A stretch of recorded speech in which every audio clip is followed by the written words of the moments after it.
पप्पू यादव जी। बहुत बहुत धन्यवाद। मैं माननीय गृह मंत्री जी से जरूर एक आग्रह करूंगा कि तू इधर उधर की बात मत कर, तू ये बता कि कारवां क्यों लो। मैं अग्निवीर से शुरू करता हूं।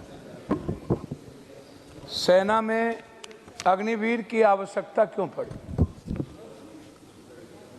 और जब आप किसी भी तरह के सेना को, सीपीएफ को, किसी भी मनोबल को कमज़ोर करेंगे तो देश की सुरक्षा वह अपने जान पर जोखिम लगा करके नहीं करता। वह भारतीय है कि वो मरने की तैयारी में रहता, लेकिन जब सुरक्षा की भावना आर्थिक रूप से रहेगी, पारिवारिक रूप से रहेगा, उनके जीवन में आने वाली जो उनकी पीढ़ी है हम उनको सुरक्षित नहीं करेंगे तो उनका आत्मसम्मान भी घटेगा और देश के प्रति जो जुनून और पागलपन है उस पर कमी आएगी।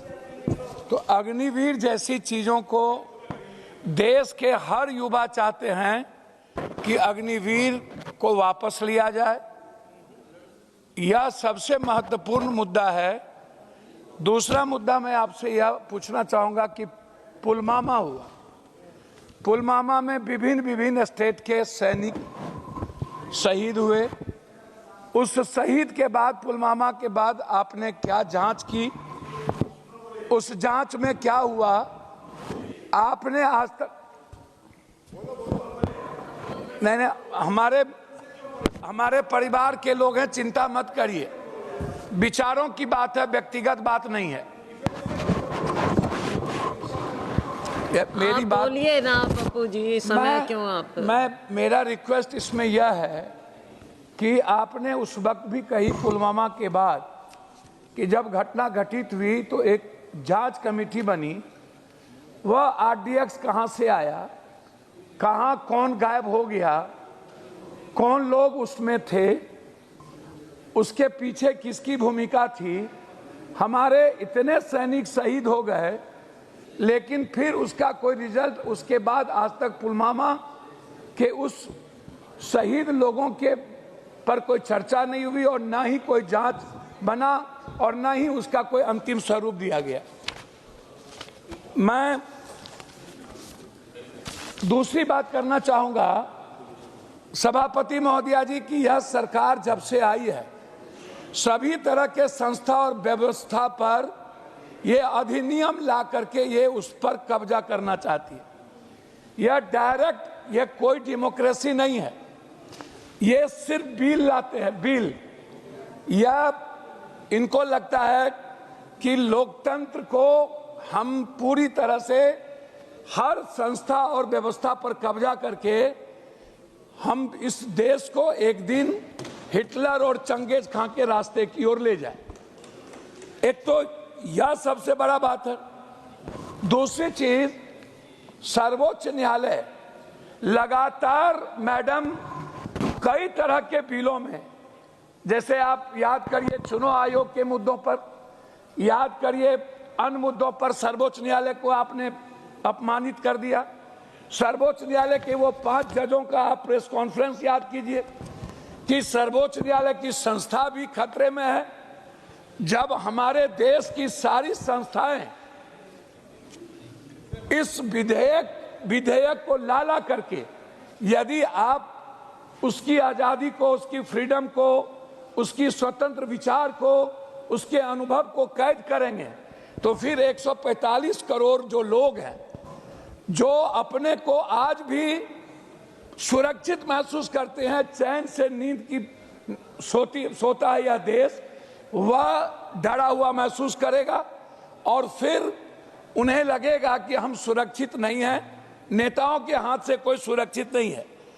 मेरा इसमें आपसे आग्रह यह है कि आप हमें इस बात को बताएं, पहलगाम हुआ या जितने सैनिक मरे, शहीद हुए, आप हमको यह बताएं कि आप कितने सैनिक को पेट्रोल पंप दिया, आपने कितने सैनिक को आप जितना रुपया गछे कितने को मिला, कितने परिवार के सैनिक के परिवार सुरक्षित है।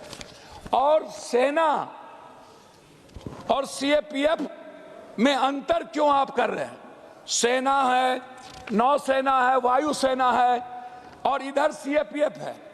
ये जो चारों हमारे कैडर हैं जो भारत के संपूर्ण सुरक्षा को घेराबंदी करता है। सेना में तो आप किसी भी तरह का डिस्क्रिप्शन नहीं कर रहे हैं। जब सेना में आप नहीं कर रहे हैं तो सीएपीएफ जो आप के लिए कंप्लीट रूप से ना जाने कितने आत्महत्या कर लिए, कितने लोगों ने अपना जीवन दे दिया, कितने लोग बिना घर के हैं, बिना उसके बच्चे एजुकेशन के हैं, उनके लिए कोई एजुकेशन नहीं है, कोई किसी भी तरह की बाद में उसको सुरक्षा नहीं है। लेकिन आप लगातार आईपीएस को आप दीजिए, आईएएस को दीजिए, लेकिन उनको दीजिए पॉलिसी में, उनको उनके शरीर पर मत बैठाइए। पॉलिसी सेक्टर दीजिए आईएएस को, आईपीएस की वो पॉलिसी को देके उनका मनोबल मजबूत रहे।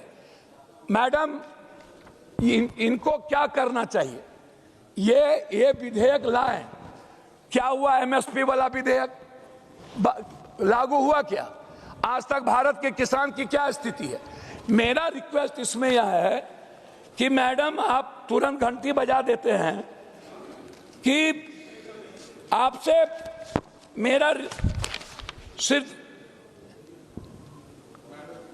ये एक रिक्वेस्ट ये है आपसे कि जितनी मुनाफाखोर लोग हैं, चाहे वो पदाधिकारी में हो, आप जितने कालाबाजारी करने वाले लोग हैं, आप ऐसे लोगों को जो गरीब लोगों के साथ मेडिकल है, एजुकेशन है, ऐसा बिल लाइए इस देश के 90% गरीबों के लिए। बिल लाइए, किसी के मनोबल को कमजोर करने के लिए नहीं। मेरा रिक्वेस्ट है आपसे कि आप इस बिल को कंप्लीट रूप से आप ऊंचे कमेटी में भेज दें, सर्वोच्च न्यायालय का सम्मान करें। यदि सर्वोच्च न्यायालय और इस सदन का टकराव हो तो सर्वोच्च न्यायालय के आदेश का पालन हो, ना कि टकराव करने वाली संस्था का। इस बिल को सीएपीएफ के रेस्पेक्ट के लिए और 15 लाख लगभग हमारे उस सेना के लिए जो भारत की सुरक्षा, रक्षा और आत्मसम्मान के लिए मरने का जज्बा रखते हैं, उनके साथ आप अभिजात व्यवहार मत करिए। ये मेरा आपसे रिक्वेस्ट है। मैं आपसे हाथ जोड़ता हूं, इस बिल को वापस ले लीजिए या नहीं तो ऊंचे कमेटी में भेज दीजिए। धन्यवाद।